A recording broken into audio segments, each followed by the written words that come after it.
नमस्कार, मैं रजनीश और आपने देखना शुरू कर दिया है अपना बिहार झारखंड। आज हम बात करने वाले हैं रोजगार की। रोजगार जो बिहार का सबसे बड़ा मुद्दा है। बिहार में पलायन की स्थिति बनी हुई है।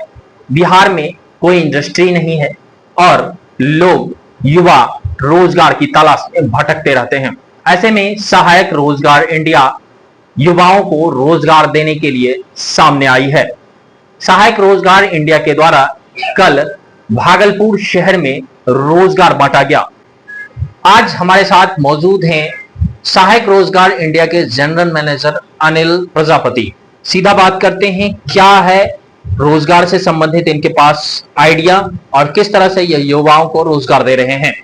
नमस्कार सर। नमस्कार सर। बात करेंगे कि बिहार में रोजगार की सबसे बड़ी कमी है।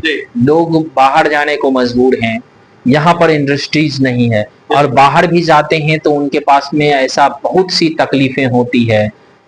आप भागलपुर में आए हैं और फिर लोगों युवाओं को रोजगार बांट रहे हैं। सुनहरा अवसर जरूर है, लेकिन आप हमें डिटेल से बताएं कि क्या है, कैसे आप रोजगार बांट रहे हैं। बिल्कुल, देखिए क्या है कि हम एगो एनजीओ चलाते हैं, सहायक रोजगार इंडिया, जो कि नॉन गवर्नमेंट ऑर्गेनाइजेशन है।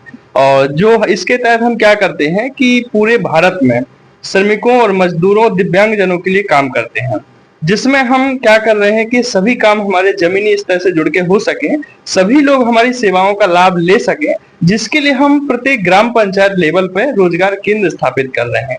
कल ही हाल में हमने अभी भागलपुर में जो प्रोग्राम किया है, उसमें हमने एक साथ 20 रोजगार केंद्र का शुरुआत किया है।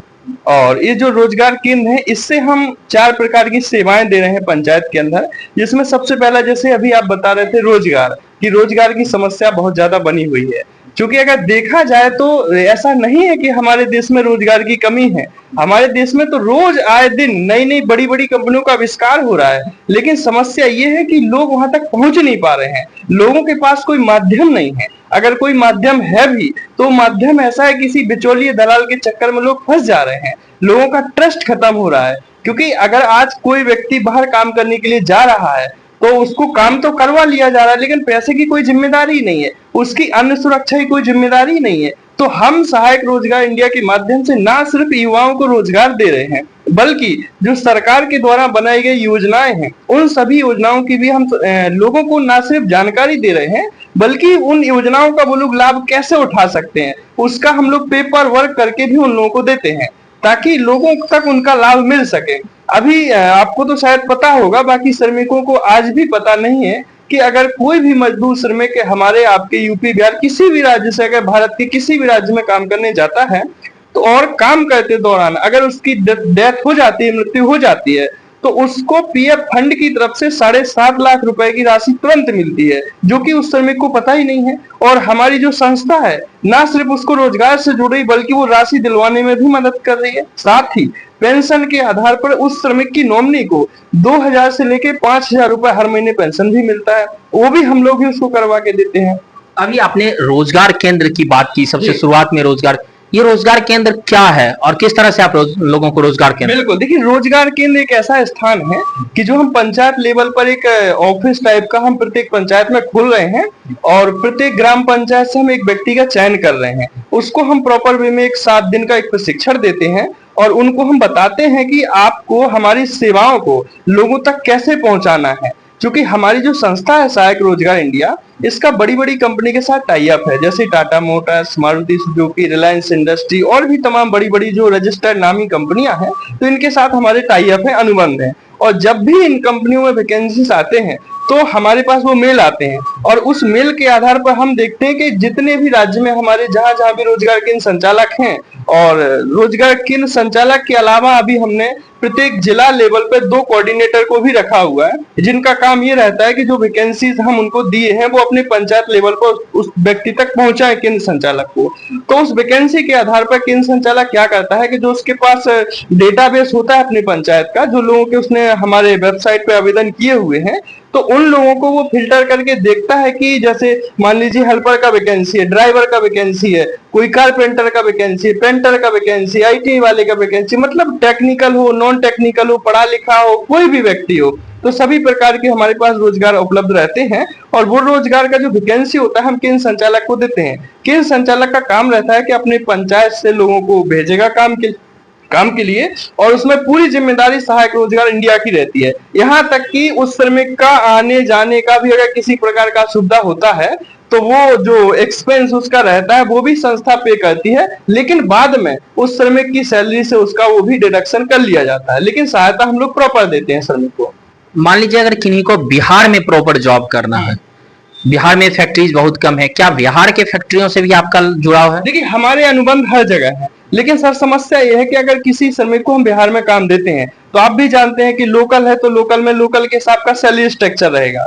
तो अगर उस सामने वाले व्यक्ति को लोकल का सैलरी स्ट्रक्चर पसंद आता है और उस कंपनी में वैकेंसीज है, क्योंकि ये बात आप भी समझते हैं, सब समझते हैं कि कोई भी व्यक्ति अपने घर में नौकरी नहीं देगा तो इंडस्ट्री में ही, और उस इंडस्ट्री में जब वैकेंसी होगी तभी हम उसको काम दे पाएंगे। तो अनुबंध हमारे लगभग सभी कंपनी के साथ हैं, और हम ये कोशिश करते हैं कि जो रजिस्टर्ड बड़ी कंपनियां हैं, जो जिनके नाम है, जिनका पीएफ एसआईसी और जो गवर्नमेंट के रूल रेगुलेशन को फॉलो करते हैं, उन सभी कंपनी के साथ लगभग हम टाई अप करते हैं। और जो लोकल कंपनीज है जिनके पास कोई किसी प्रकार की गवर्नमेंट की पॉलिसी फॉलो नहीं करते, उनके साथ हम अनुबंध भी नहीं करते हैं। अच्छा, जैसा कि मान लीजिए कि आप यहाँ से लोगों को ले जाते हैं रोजगार के लिए, आपके साथ जुड़ रहे हैं, जुड़ने के बाद यदि उनको किसी तरह की तकलीफ होती है, बीमारी हो जाती है, या फिर इंसान कहिए कि दुर्घटनाग्रस्त में कुछ और भी अधिक हो जाता है, फिर क्या सहायता रहेगी? देखिए उनके लिए ऐसा रहता है कि अगर कोई श्रमिक हमारे माध्यम से गया है, हमारे रोजगार केंद्र के माध्यम से अगर गया है, तो लगभग तो ये होता है कि अगर उसका नॉर्मल किसी प्रकार का कोई दिक्कत है, अगर नॉर्मल वो बीमार हुआ है, तो लगभग फैक्ट्रीज के अंदर क्लिनिक रहता है और फर्स्ट एड में हम उन लोगों को वहां दिखवाते हैं। अगर उसके बाद भी अगर ज्यादा सीरियस मामला होता है तो उसको हम जो जिला स्तर पर जो हॉस्पिटल होते हैं वहां भी हम लोग उसका इलाज करवाते हैं, और उस इलाज के दौरान जो भी गवर्नमेंट की स्कीम रहती है तो उसके तहत हम उसको उसका पैसा भी दिलवाते हैं।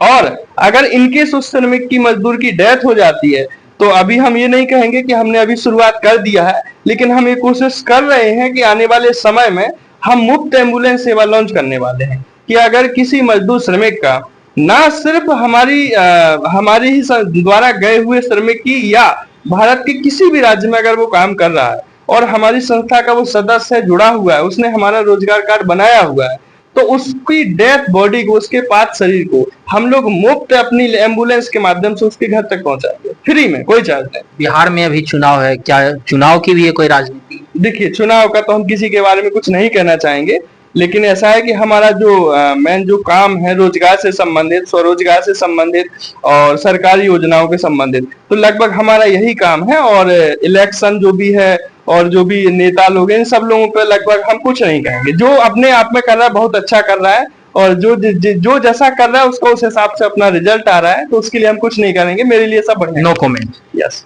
देखिए, रोजगार की बात अगर करते हैं तो सहायक रोजगार इंडिया जो इनकी संस्था है, एक तरह से कहें तो नाम के साथ ही आता है सहायक रोजगार, यानी रोजगार में सहायता करने वाली इंडिया की एक ऐसी संस्था जो अब युवाओं को रोजगार देने के लिए आगे आ चुकी है। युवा जो कल तक बेरोजगार थे, जिन्हें कोई नौकरी नहीं मिल रही थी, आज इस संस्था से जुड़ करके रोजगार प्राप्त कर सकते हैं ही नहीं, बल्कि स्वरोजगार से संबंधित जानकारी को भी हासिल कर सकते हैं। भागलपुर से रजनीश राज की रिपोर्ट।